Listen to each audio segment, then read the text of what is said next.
America Israel पर Iran का विध्वंसक प्रहार हुआ है। ईरान ने जारी किया है हमले का नया वीडियो। ईरान ने एक साथ कई ड्रोन से हमले को अंजाम दिया। ये देखिए आप तस्वीरें आपके सामने, एक साथ कई शाही ड्रोन को कैसे लॉन्च किया गया। इजराइल और अमेरिकी बेसिस पर हमले को अंजाम दिया गया, ये आप देख पा रहे हैं। और अब बात पेंटागन की करते हैं। पेंटागन ने ईरान पर हमले का वीडियो जारी किया है। एक सुखोई Su-22 बम वर्षक विमान तबाह किया गया। 2 ईरानी बैलिस्टिक मिसाइल लॉन्चर भी इस दौरान नष्ट की गई है। और ये तस्वीर आपके सामने जो जारी कर बताया गया है इस हमले के बारे में। पेंटागन ने ईरान पर हमले का ये वीडियो जारी किया, बताया एक सुखोई Su-22 बम वर्षक विमान तबाह। और वहीं ईरान की तरफ से विध्वंसक हमले का एक और नया वीडियो आपको दिखाते हैं। यह हमला किया गया तेल अवीव में। तेल अवीव में कई घरों में आग लग गई। ईरान के इस हमले के बाद ईरानी हमले में कई गाड़ियां भी जल गई। ये देखिए आप तस्वीरें। तो ये तस्वीरें आपके सामने इजराइल के तेल अवीव को लगातार निशाना बनाया जा रहा है। यानी एक तरह से तेल अवीव जो कि इजराइल का दिल है, वहां पर ईरान प्रहार कर रहा और ये रिहायशी इलाका, कई घर और गाड़ियां ईरान के इस हमले की चपेट में आ गए। लेबनान में इजराइल का बड़ा हमला हुआ है। अल नबा में हमौर टावर पर अटैक की तस्वीरें आपको दिखाते हैं। हमले के बाद टावर पर भीषण आग लग गई। ये देखिए तस्वीरें, रिहायशी इलाका, टावर में आग लगी, अफरा तफरी का माहौल। रेस्क्यू टीम मौके पर पहुंची, लोग इधर उधर भागते हुए नजर आए और आप देख सकते हैं इस टावर में कैसे आग लगी। लेबनान के अल नबा में टावर पर हमले की ये तस्वीरें, हमले के बाद भीषण आग। और एक और बड़ी खबर, ईरान में अभी अभी इजराइल ने किया है एक और बड़ा हमला। सिरजान शहर में इजराइल अमेरिका की बमबारी और इस बमबारी के बाद सुने गए जोरदार धमाके। धमाकों के बाद उठता हुआ नजर आया धुआं। ये देखिए आप तस्वीर आपके सामने। तो ये तस्वीरें आपको दिखा रहे हैं। बस कुछ देर पहले ही इस हमले को अंजाम दिया गया। जो जानकारी मिल रही है, ईरान में अभी अभी इजराइल ने इस हमले को अंजाम दिया। सिरजान शहर है, यहां पर अमेरिका और इजराइल ने मिलकर बमबारी की है और जिस तरह का धुआं आप देख पा रहे हैं, आप ये देखिए एक के बाद एक जो धमाके हुए वो भी आप देख पा रहे हैं। और एक और बड़ी खबर, राष्ट्रपति डोनाल्ड ट्रंप का ईरान को लेकर बहुत बड़ा दावा। ईरान की नेवी और एयरफोर्स पूरी तरह से बर्बाद कर दी गई है, ये डोनाल्ड ट्रंप दावा कर रहे हैं। ईरान के नेतृत्व को हमने 2 बार खत्म किया है। ईरान में तीसरा नेतृत्व अब खोजा जा रहा है। लोग ये कह रहे हैं कि खामनेई का बेटा होगा, लेकिन कोई नहीं जानता वो आखिर कहां है। डोनाल्ड ट्रंप का बयान। और ट्रंप दावा कर रहे हैं कि ईरान ने हार मान ली है। आप अमेरिकी प्रेसिडेंट को सुन रहे थे। ट्रंप की तरफ से क्या कहा गया? जंग में ईरान की पूरी तरह हार हुई। ईरान अब अमेरिका से शांति चाहता है। ईरान की डील मुझे बिल्कुल मंजूर नहीं है। ईरान जंग से अमेरिका पीछे नहीं हटेगा। अब तक जरूरी तब तक ऑपरेशन चलेगा, यानी कि ऑपरेशन जब तक जरूरी रहेगा तब तक चलता रहेगा। यह बात अमेरिका ने साफ कर दी है। इजराइल के लक्ष्य थोड़े अलग।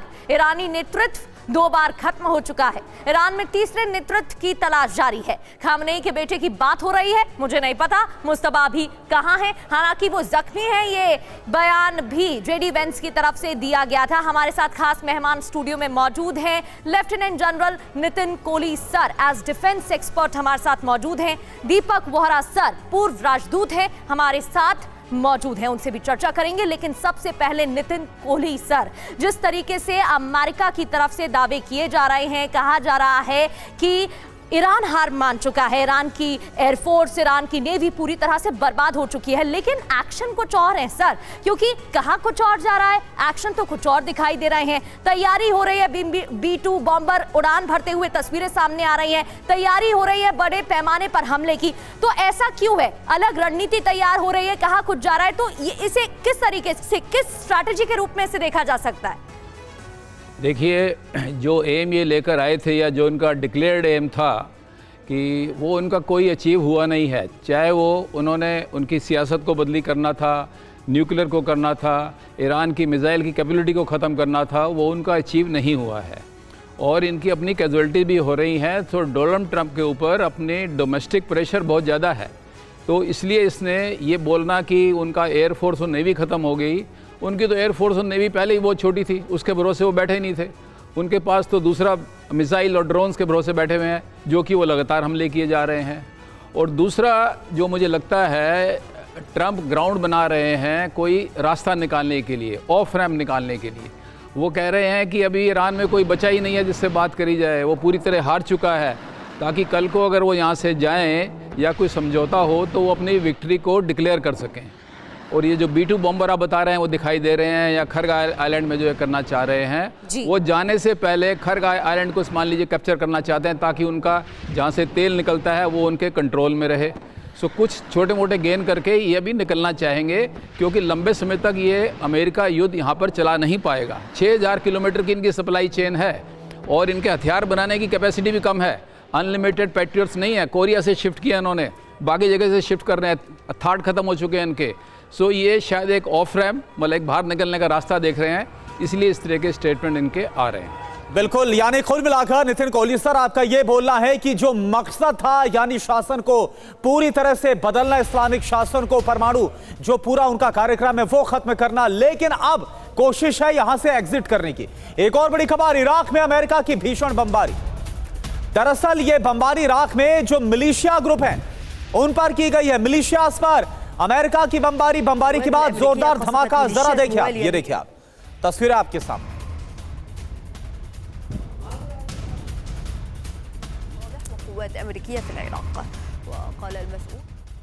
और अब बात करते हैं यूएई की, क्योंकि यहां पर लगातार हमले जारी हैं। तेल रिफाइनरी पर ड्रोन अटैक हुआ, फुजेराह ऑयल रिफाइनरी पर हमले की तस्वीरें सामने आई हैं।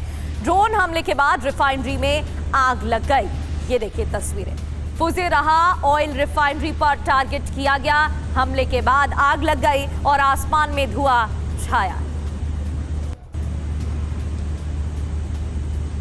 ईरान की तरफ से लगातार अमेरिकी बेसिस, नेवल बेसिस, अमेरिकी एम्बेसी पर अटैक जारी है और अब ऑयल इंफ्रास्ट्रक्चर को भी टारगेट पर लिया जा रहा है। फुजेराह ऑयल रिफाइनरी पर टारगेट हमला किया गया, ड्रोन हमले के बाद रिफाइनरी में आग लगी।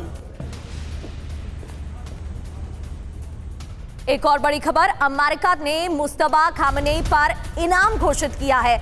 मुस्तफा समेत कई और लोगों पर इनाम की घोषणा की गई है। लारिजानी पर भी इनाम घोषित किया गया है। ये देखिए, ये वो तस्वीर जिसमें मुस्तफा न्यू सुप्रीम लीडर के साथ ही लारिजानी का नाम भी शामिल है। $1 करोड़ का इनाम घोषित किया गया है और कहा गया है कि जानकारी देने वाले को इनाम दिया जाएगा।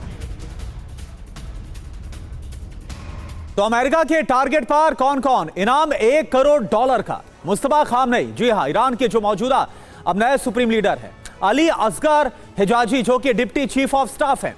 इसके अलावा Ali Larijani chief security officer. Yahya Rahim Safi जो कि मुस्तफा के वरिष्ठ सैन्य सलाहकार हैं। इस्कंदर मोमेनी जो कि गृह मंत्री ईरान के, उन पर भी नाम घोषित किया गया। इसके अलावा इस्माइल खातिब खुफिया सुरक्षा मंत्री जो कि ईरान के खुफिया सुरक्षा मंत्री, commander in chief IRGC, supreme leader Mustafa के सलाहकार, सेक्रेटरी ऑफ डिफेंस काउंसिल, इनके ऊपर भी मिलिट्री ऑफिस चीफ SLO, इन सब के खिलाफ जो इनाम है घोषित किया गया। पूर्व राजदूत दीपक वोरा सर हमारे साथ है। दीपक वोरा सर, एक बात बताइए, जब इस तरह से मोसाद के बड़ी संख्या में एजेंट्स, ऐसी खबरें आ रही है जो कि ईरान के अंदर मौजूद है, जिसकी मदद से 28 फरवरी का हमला अंजाम दिया गया, अयतुल्ला अली खामनेई की मौत हो गई है, और इतना पावरफुल है अमेरिका, तो फिर इस तरह से इनाम घोषित करने की नौबत क्यों आ गई? ऐसी मदद लेने की जरूरत क्यों पड़ रही है? बहुत बहुत धन्यवाद बेटा, बहुत अच्छा लगता है जब आप लोगों के साथ होता हूं। अभी जनरल साहब की हम बात सुन रहे थे, इनकी जानकारी मुझसे कहीं ज्यादा है। He is absolutely outstanding. अभी आपने इस प्रश्न पूछा है कि $1 करोड़ देने की क्या आवश्यकता थी। बस इस शो के बाद तुरंत मैं लेने जा रहा हूं पैसे को, मैं फोन करके बता दूंगा कि जो खुमैनी साहब है, जो उनके साहिबजादे हैं, वो कोमा में है। सर, मेरा अपना ग्रुप है व्हाट्सएप में विद लॉट्स ऑफ इजरायलीज, उसमें अमेरिकन हैं, दुनिया भर के लोग भरे हुए हैं, डिप्लोमेट्स हैं, जनरल्स हैं, प्रोफेसर्स हैं, जर्नलिस्ट हैं। He is in a coma. इसको बहुत मार पड़ी थी जिस दिन इसके फादर को मारा गया, और फिर एक ईरानियन जनरल को भी इन लोगों ने, ईरानियन रेजिम ने उसको फांसी दे दी है, क्योंकि कहते हैं इसने जानकारी दी थी कि ये मीटिंग होने वाली है। सर, अटैक नॉर्मली होते हैं ब्रॉड, ये रात को, ये हुआ था दिन दिहाड़े ये अटैक हुआ था, जब खुमैनी अपने IRGC से मिल रहे थे, सिविल सर्वेंट्स और आर्मी से। किसी ने बताया था, और ये कहावत है हमारी सर, याद रखिएगा उसको, किले का दरवाजा हमेशा अंदर से खुलता है। तो ये जो पैसा दे रहे हैं, एक ना एक ईरानी आके इनको सब बता देगा जो ये जानना चाहते हैं। और मेरा मानना है, अगर ये कोमा में है, ट्रंप की बिल्कुल सही है कि मैं किससे बात करूंगा। There is nobody left. ये थर्ड लेवल अब आएगा, फिर देखते हैं क्या होने का। फाइनली ये जंग से अमेरिका इतनी जल्दी नहीं भागेगा सर, क्योंकि इजराइल और जूइश लॉबी जो वहाँ पे है बहुत तगड़े हैं, उनकी सर्वाइवल का सवाल है सर। ईरान को घुटने टेकने पर, घुटने टेके मार खा खा के तंग आके दोनों कह देंगे हम जीत गए, चल भाई आजा मेरे ब्रदर, और फिर देखते हैं उसके बाद क्या होता है। मेरा मानना है कि रेजीम चेंज इज इसेंशियल। ये मुल्ला रेजीम को जाना पड़ेगा सर। बिल्कुल, और वो ये ऑब्जेक्टिव्स भी हैं सर जो शुरुआत से अमेरिका की तरफ से रखे गए थे, जिसमें चाहे रिजीम चेंज की बात करें या फिर न्यूक्लियर साइट पूरी तरीके से खत्म होना चाहिए, परमाणु एनरिचमेंट नहीं होना चाहिए, वो भी इंक्लूड किया गया था। सर लौटेंगे आपके पास और एक बार फिर से चर्चा करेंगे, लेकिन एक और बड़ी ब्रेकिंग है। लेबनान में इजराइल डिफेंस फोर्सेज ने भीषण बमबारी की है। हिजबुल्लाह के ठिकानों पर भारी तबाही मचाई गई है। हमले में हथियार डिपो पूरी तरह तबाह किया गया। हमले में हिजबुल्लाह के कई लड़ाके मारे भी गए हैं, ये भी जानकारी मिल रही है। हिजबुल्लाह के ठिकानों पर भारी तबाही देखने को मिल रही है। लेबनान जहां पर आईडीएफ की तरफ से लगातार भीषण बमबारी जारी है, आईडीएफ लगातार हमले कर रहा है और ये तस्वीरें आपके सामने। और एक और बड़ी खबर, अमेरिका के उपराष्ट्रपति जेडी वेंस का बहुत बड़ा दावा। क्या बोल रहे हैं वो? ईरान में फिलहाल अफरा तफरी का माहौल है। जेडी वेंस की तरफ से कहा गया मुस्तफा खामनेई को अमेरिकी हमले में चोट लगी है, ये वेंस की तरफ से। और कल हमने दिखाया था द सन के हवाले से भी ये कहा गया। ब्रिटेन ने भी दावा किया कि वो कोमा में। दरअसल जेडी वेंस जो दावा कर रहे हैं इसके पीछे कई कारण हैं। बड़े संकट के समय में आमतौर पर शीर्ष नेता देश को संबोधित करते हैं, लेकिन अब तक मुस्तफा खामनेई का कोई वीडियो संदेश सामने नहीं आया है। सोशल मीडिया पर उनकी कुछ तस्वीरें सामने आई हैं, लेकिन उन्हें एआई से बनाई गई तस्वीरें कहा जा रहा है। कुछ तस्वीरें हमने आपको दिखाई भी। ये भी दावा किया गया कि मुस्तफा खामनेई गंभीर रूप से घायल हैं और कोमा में। कल ब्रिटेन की तरफ से, ब्रिटेनी मीडिया की तरफ से भी बताया गया कि वो कोमा में है। कुछ अंतर्राष्ट्रीय मीडिया रिपोर्ट्स में यह भी कहा गया कि उन्हें इलाज के लिए बंकर के अंदर बने अस्पताल में भर्ती कराया गया है। अमेरिका का दावा है कि मुस्तफा खामनेई घायल है, वो डर और सुरक्षा कारणों से छिपे हुए हैं और ईरान में युद्ध के फैसले वो नहीं बल्कि कोई और ही ले रहा है, ये भी कहा गया है। नितिन कोहली सर, बात तो सही है, अगर वाकई में मुस्तफा खामनेई सुरक्षित हैं, उनको कुछ नहीं हुआ है, तो उनकी तरफ से कोई बयान, कोई बात सामने अब तक क्यों नहीं आई है? नहीं, आप ठीक कह रहे हैं। देखिए 28 तारीख को ये हमला हुआ था और इन पर अच्छी खासी चोट लगी है इनको, और ये शायद ये कोमा में ही है। लेकिन अब देखिए अभी 15 दिन हो गए हैं और तब से ये युद्ध बड़ा सिस्टमेटिक तरीके से चल रहा है। ईरान कोई हैफाजत युद्ध नहीं कर रहा है कि जहाँ मर्जी फायर कर दिया, वो बड़ा रेगुलेट करके, कंट्रोल करके, बड़े सही टारगेट पर उनके फायर सही टाइम पर आ रहे हैं। 8 देशों के साथ वो लड़ाई कर रहा है इस समय। सो अगर वो चला भी गया है, देखिए 20 साल से पहले, पिछले 20 साल से ईरान इस दिन की तैयारी कर रहा था इस युद्ध की, तो उन्होंने अपना सिस्टम ऐसा हायरकल बनाया है और इतना डिसेंट्रलाइज किया हुआ है। 31 डिस्ट्रिक्ट्स हैं इनके, तो उसमें वो बड़ा इंडिपेंडेंटली काम कर रहे हैं, कोऑर्डिनेशन भी हो नितिन रहा सर, है। आपका ये कहना है कि अभी फिलहाल जो ईरान हमले कर रहा है, कोई पॉलिटिकल लीडरशिप हमले नहीं कर रही है, बल्कि जो फैसला है वो आईआरजीसी और ईरानी सेना कर रही है हमलों को लेकर। Nitin sir, for me okay, या वो सेना कर रही है, और जो भी इनका सेकंड इन कमांड है, मान लीजिए ये चला भी जाता है, 3rd लेवल आ जाएगा, 4th लेवल आ जाएगा, सो ये लेवल इनका चलता रहेगा।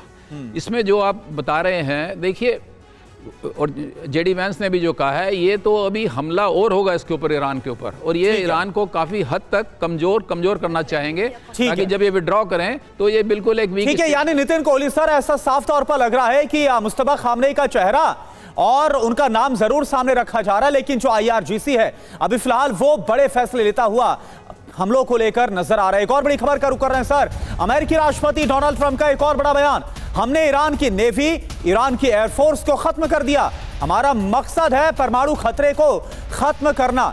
नेवी जल्द ही हॉर्मुज स्ट्रेट में सुरक्षा भी देगी।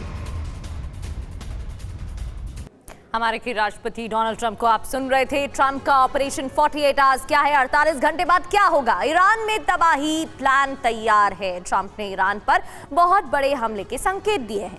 ईरान पर अगला हमला और भी भयंकर होगा, यह भी कहा गया है। अगले कुछ घंटों में ईरान पर और विनाशक हमले होंगे। ईरानी शासन पर ट्रंप ने अपने इरादे साफ कर दिए हैं। सेना को किसी भी वक्त फाइनल अटैक का आदेश दिया जाएगा और अगले कदम का इंतजार पेंटागन कर रहा है। ट्रंप के टारगेट क्या हैं वो भी डिकोड करते हैं। मिसाइल सिटी तबाह करना एक मकसद, आईआरजीसी हेडक्वार्टर भी स्ट्राइक ये भी जानकारी मिल रही है।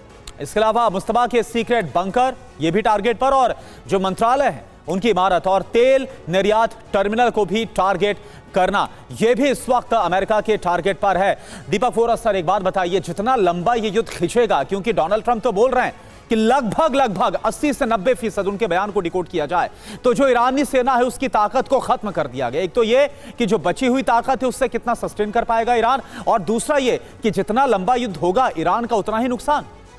बिल्कुल सही फरमाया आपने कि जितना लंबा जाएगा नुकसान उतना बढ़ता जाएगा। ये कहते हैं ये झुकेगा नहीं, वो रुकेगा नहीं, थकेगा कौन पहले? मेरा मानना है कि ईरान पहले थकेगा। और फिर सर अभी सोल्जर्स तो आए कहाँ हैं आपस में आमना सामना करने? जनरल साहब मुझसे बेहतर जानते हैं। अल्टीमेटली जो कहते हैं ना बूट्स ऑन द ग्राउंड, आपको वो करने पड़ेंगे, सिपाही भेजने पड़ेंगे, अमेरिका नहीं भेजेगा। अभी तो मिसाइल्स और हवाई जहाज से हमले हो रहे हैं, और जो आसमान है ईरान के ऊपर वो टोटली अमेरिका और इजराइल की कंट्रोल में है। उसकी एयरफोर्स खत्म हो गई, 2-4 उसके पास जहाज बचे थे वो सब उड़ा दिए हैं। अब रियलिटी जो मैं देख रहा हूं sir, maybe I am wrong, boots on the ground कहां से आने वाले हैं? एक कर्दिश लोगों के, कुर्दिस्तान के जो हैं, क्योंकि एरबिल पर इन बेवकूफ़ों ने, ईरानियों ने हमला किया, जो कुर्दिस्तान की जान है, उसका दिल है, वहां पर इन्होंने हमला किया। वो नाराज़ हैं, वो जाने को तैयार हैं। और दूसरा सर, हो सकता है कि मैं बिल्कुल ऑफ द मार्क हूं, मेरा मानना है कि हमला होगा boots on the ground Taliban से सर, अफगानिस्तान से। बिल्कुल सर, और माफी के साथ मैं आपको रोक ही रही थी क्योंकि एक और बड़ी खबर आ गई है। आपने अपनी बात पूरी की, इसमें आप ऐड ऑन करिएगा, लेकिन एक और बड़ी खबर, हॉर्मूज में यूएस को ईरानी हमले का खतरा सता रहा है। एक बड़ी ब्रेकिंग इस वक्त ही, हॉर्मूज में अमेरिका को ईरानी हमले का खतरा, पेंटागन को यूएस युद्धपोत पर हमले की चिंता, ट्रंप कर चुके तेल टैंकर को सुरक्षा देने का ऐलान, जहाजों की सुरक्षा पर ईरानी हमले की आशंका भी जताई जा रही है। तो ये बड़ी खबर आपको बता रहे हैं, जहाजों की सुरक्षा पर ईरानी हमले की आशंका। तो आप देखिए अमेरिका का कवच प्लान क्या है। हॉर्मूज स्ट्रेट में अब हालात उतने आसान नहीं है। ट्रंप की घोषणा क्या है? फारस की खाड़ी में बहुत जल्द बचाव अभियान चालू होगा, सभी ऑयल टैंकर्स को सुरक्षित निकाल लिया जाएगा। पेंटागन की अब चिंता क्या है? बचाने निकले तो खुद टारगेट बन सकते हैं। 2 अमेरिकी टैंकर्स तो अभी एक दिन पहले ही निशाने पर आए थे, बड़ा नुकसान हुआ है अमेरिका को। अमेरिकी युद्धपोत को टारगेट बनाएगा ईरान इसके बाद। और देखिए ईरान की तैयारी भी आप समझ लीजिए, सी माइन बोट्स बिछाई गई है वहां पर, अटैक मोड में शाहिद 136 ड्रोन है, एंटी शिप मिसाइल को तैयार किया गया है रेडी टू अटैक मोड पर। और खतरे की बातें क्या है? अमेरिकी युद्धपोत डूबा तो फिर जंग और ज्यादा बढ़ेगी। और इसी के साथ एक और बड़ी खबर, युद्ध के बीच भारत के लिए राहत की खबर है। हॉर्मूज से निकले भारत के 2 जहाज 40,000 मेट्रिक टन एलपीजी लेकर निकला। शिवालिक और इंडियन नेवी के जहाज अलर्ट मोड पर हैं। भारतीय जहाज नंदा देवी भी भारत आ रहा है। और ये देखिए, ये भारत के लिए राहत की खबर है, अच्छी खबर है। दीपक वोरा सर, आप इसको कैसे देखते हैं? क्योंकि इससे पहले भी जो जहाज भारत आए उससे पता चलता है कि भारत की डिप्लोमेसी किस तरीके से काम कर रही है, बातचीत होती है। और उसके बाद एक और राहत की खबर, क्योंकि हॉर्मूज से भारत के 2 जहाज निकल चुके हैं। सबसे पहले बहुत बहुत धन्यवाद, आपने तारीफ की हमारी डिप्लोमेसी की, और पूरी भारतीय विदेश सेवा के बिहाफ से मैं आपका धन्यवाद करता हूँ। There is no question, our diplomacy दुनिया में सर्वश्रेष्ठ है, हमारे मुकाबले का कोई नहीं है। बेटा हम तो चाणक्य की संतान है, डिप्लोमेसी इनके बाप को सिखा देंगे हम लोग। बेसिकली हमने बात की थी ईरान के साथ, मेरी कोई दुश्मनी नहीं है ईरान के साथ, मैंने इन्वेस्ट कर रखा है चाबहार पोर्ट में, ईरान को भी फ़ायदा होगा, मुझे भी फ़ायदा होगा। ना मेरी दुश्मनी है इसराइल के साथ, उन्होंने हमारा समर्थन हमेशा किया जब हमारी जंग हुई। ना मेरी दुश्मनी अमेरिका के साथ है। तो हमारा तो यही रहता है कि सबका साथ, सबका विकास, सबका प्रयास, सबका विश्वास, ये दोनों मुझ पे विश्वास करते हैं। अब देखिएगा बेटा, हमारे प्राइम मिनिस्टर ने बात की है पेजेश्कियान जो ईरान के राष्ट्रपति हैं, दूसरी तरफ उनकी बात होती रहती है ट्रंप के साथ और बीबी नेतन्याहू के साथ। अगेन मेरा मानना है कि शायद अगर ये दोनों देश तैयार हो जाएं, जैसे रूस और यूक्रेन के साथ हमने किया था, उस वक्त वो मध्यस्थता के लिए तैयार नहीं था, वो जो सर्कस वाला है यूक्रेन का राष्ट्रपति। लेकिन मेरा मानना है अगर ये दोनों, ईरान बहुत थक जाएगा, हमसे कहेगा अब आप सीज फायर करा दो। एक ही देश है, एक ही लीडर है जो करवा सकता है, वो भारत के प्राइम मिनिस्टर हैं। सो हमारे जो वहाँ से जहाज आए, ईरान की मुझसे कोई दुश्मनी नहीं है, और वैसे भी मेरा नहीं ख्याल उसके पास कैपेबिलिटी थी कि हमारे पानी के जहाज़ों को नुकसान करे। ईरान के समर्थन में दुनिया में एक देश नहीं खड़ा है। बिल्कुल दीपक वोरा सर, तो कहां तो एक तरफ जो हॉर्मूज स्ट्रेट है वहां से जहाज़ों को निकाला जाए, अमेरिका सैन्य तैयारियां कर रहा है, लेकिन ये हमारे डिप्लोमेटिक रिश्ते ही हैं कि जो ईरान है उसकी तरफ से कहा गया है कोई हमला नहीं किया जाएगा जो भारतीय जहाज है जिस पर भारतीय झंडा लगा होगा। और एक और बड़ी खबर, ईरान के खार्क द्वीप पर अमेरिका का बहुत बड़ा जो हमला हुआ, इसको लेकर खबर बता रहे हैं। मिडिल ईस्ट के इतिहास का सबसे शक्तिशाली हमला ये डोनाल्ड ट्रंप की तरफ से कहा गया। खार्क द्वीप पर अमेरिका ने भीषण बमबारी की है। TV9 ने बताया था खार्क द्वीप पर अमेरिका करने वाला है हमला, और पहली बार खार्क द्वीप पर अमेरिका का यह हमला हुआ है और इतना बड़ा और शक्तिशाली। इसके अलावा अमेरिका ने B-2 बॉम्बर से बॉम्ब बरसाए हैं। ईरान के सैन्य ठिकानों को पूरी तरह से नष्ट किया गया। डोनाल्ड ट्रंप ने दावा भी किया, अमेरिकी राष्ट्रपति की तरफ से दावा, खार्क द्वीप पर ईरान का बड़ा ऑयल रिजर्व। अमेरिका ने हमले का वीडियो भी जारी किया और बताया कैसे नष्ट किया गया है। और एक और बड़ी खबर, डोनाल्ड ट्रंप की धमकी के बाद ईरान का जवाब, ऊर्जा संयंत्र पर हमला हुआ तो जवाब देंगे।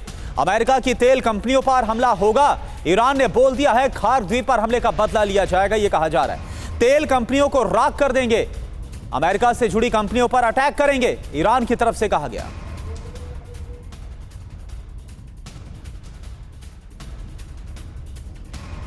TV9 भारतवर्ष की तरफ से जानकारी भी दी गई थी कैसे ये प्लान तैयार हो रहा है खार्क द्वीप पर हमले का। अमेरिकी हमला, ईरान विध्वंसक बदला लेगा क्या? अमेरिकी B-2 बॉम्बर से 15 बम गिराए जाते हैं। ईरान पर अमेरिका का सबसे बड़ा हमला होता है। खार्क द्वीप में ईरान का डिफेंस पूरी तरह तबाह कर दिया गया।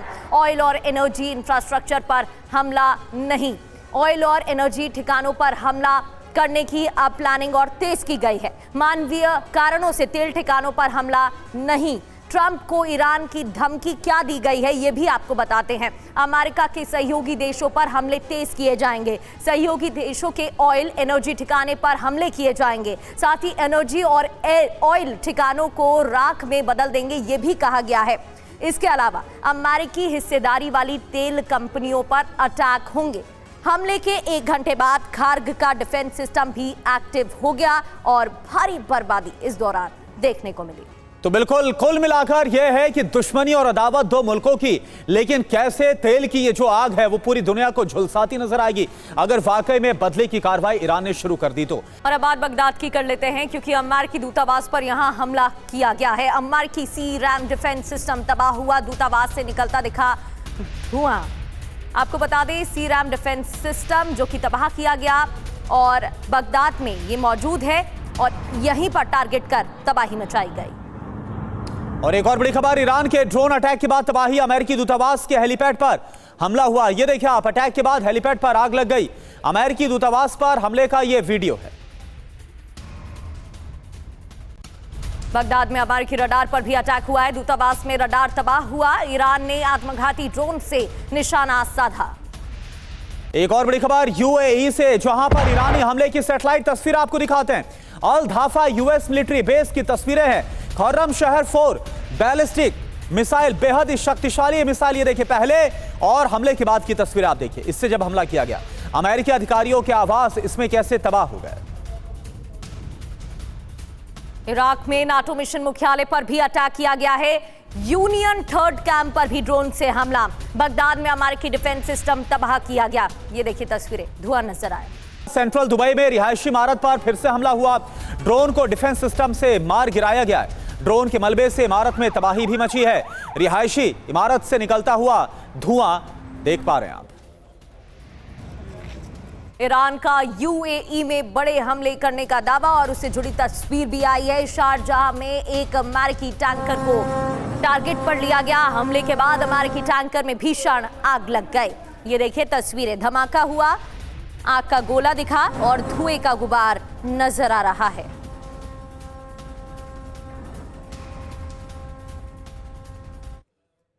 तो अरब में ईरान का विध्वंसक प्रहार हो रहा है। बगदाद में US दूतावास के हेलीपैड पर मिसाइल गिरी और दूतावास का C-RAM जो डिफेंस सिस्टम है वो तबाह हो गया।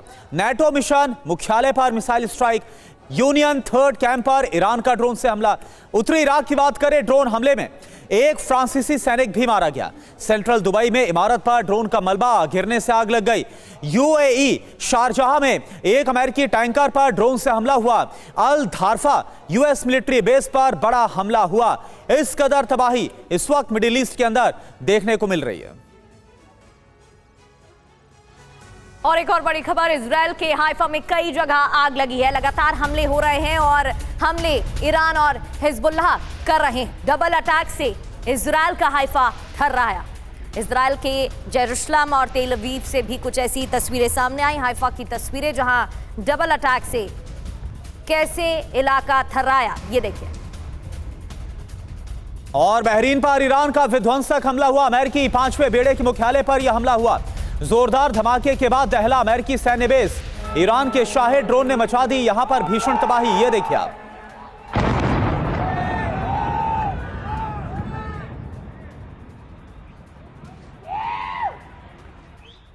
और पहली बार खाड़ी देश ने ईरान पर अटैक किया। बहरीन का ईरान पर पहला हमला। बहरीन से कई बैलिस्टिक मिसाइलें दागी गई हैं। मिसाइल ने ईरानी शहर को टारगेट किया। ईरान ने बहरीन पर बड़े हमले किए थे। बहरीन में अमेरिकी नौसेना का 5th फ्लीट है, 5वां बेड़ा तैनात है, जहां पर हमला हुआ।